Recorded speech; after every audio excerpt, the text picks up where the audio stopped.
Dear students, Assalamu alaikum. Class 4th, subject EVS, topic defence officer Vidya. तो इसके हमने 2 part पढ़ लिए हैं। आज इसका 3rd पार्ट है। विद्या से क्वेश्चन पूछा जा रहा है, why did you join the Indian navy? You went to live on the naval ship. आपने इंडियन नेवी क्यों ज्वाइन की और आप नेवल शिप पे क्यों गई? तो विद्या जवाब दे रही है, well I am very found of travelling. I like to see different places. I wanted to go to far off places. I was born in the hills and now I am working in sea. I really enjoy it. Very few lady officers have worked on a ship. I am one of them. Earlier, women were not allowed to go on naval ship. When an opportunity was given, I myself went forward and gave my name. I even want to go in a submarine. I want to do everything which people think women cannot do.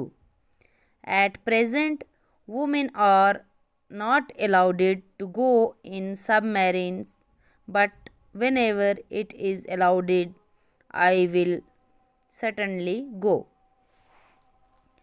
तो विद्या जवाब देती हैं, well I am very found of travelling. मुझे travelling का बहुत ही शौक था। I like to see different places. मैं बहुत जगह पे गई। I wanted to go to four of places. मैं बहुत दूर दराज की जगहों पे भी गई। I was born in the hills and now I am working in sea. मैं पहाड़ों पे पैदा हुई, अब मैं समुंदर के अंदर काम कर रही हूँ। I really enjoy it. मैं इसको बहुत इन्जॉय कर रही हूँ। Very few lady officers have worked on A ship. बहुत कम जो लेडी ऑफिसर्स हैं वो काम करती हैं शिप पर। I am one of them. मैं उनमें से एक हूँ। Earlier women were not allowed to go on naval ship. पहली जो औरतें थी उनको अलाउ नहीं किया जाता था नेवल शिप पे काम करने के लिए। When an opportunity was given, I my self went forward and give my name. जब ये मौका मुझे मिला तो मैंने अपना नाम आगे दिया।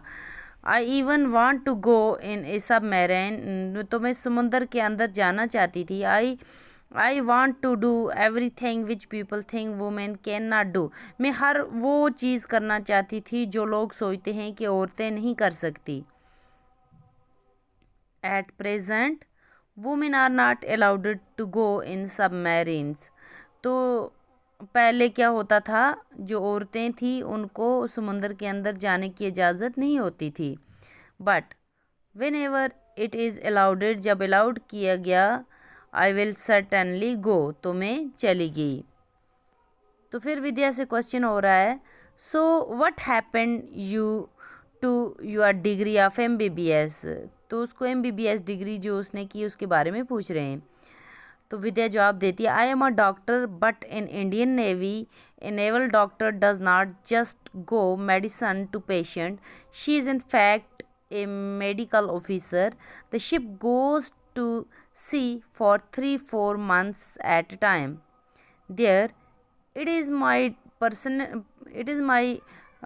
responsibility to make sure that everybody on the ship stay fit and healthy.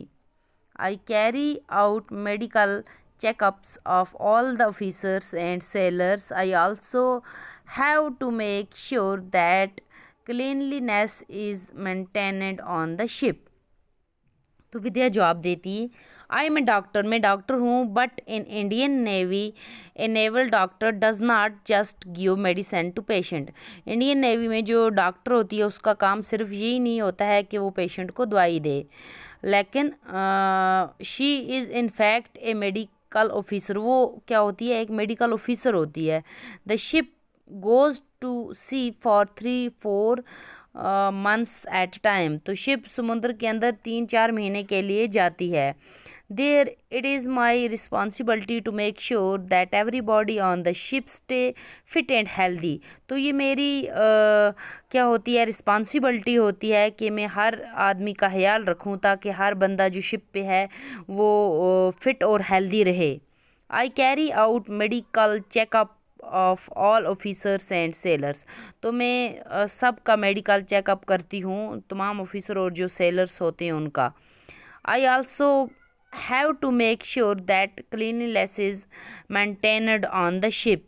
तो जो क्लीनलीनेस होती है यानी सफाई होती है, तो मेरा ये काम होता है कि वो शिप पर मेंटेन रहे। I have to ensure that no garbage collects and there are no rats on the ship. तो मेरा ये भी ख्याल रखना होता है मुझे कि इस पे ग्रैबेज कूड़ा वगैरह जमा ना हो शिप पर, जिसकी वजह से शिप पे रैट आ जाएं, चूहे आ जाएं। Rats and garbage can spread disease. तो ये क्या फैलाते हैं, गंदगी फैलाते हैं। I must keep everybody ready for any medical emergency on the ship. तो मैं तैयार रहती हूँ कि किसी को मेडिकल जो है उसकी इमरजेंसी जब पड़ जाए मेडिकल के लिए, तो मैं तैयार रहती हूँ। In case there is an accident on the ship like a fire, everybody must be ready to deal with it. तो इसके लिए भी तैयार रहना पड़ता है कि अगर कहीं कभी कभार जो शिप है उस पर आग लग जाए तो उसके लिए भी हर आदमी को तैयार रहना पड़ता है। तो उसके लिए जो बंदे रखने पड़ते हैं उनको भी मुझे देखना पड़ता है। तो इससे आगे हम कल पढ़ेंगे। अल्लाह हाफिज़।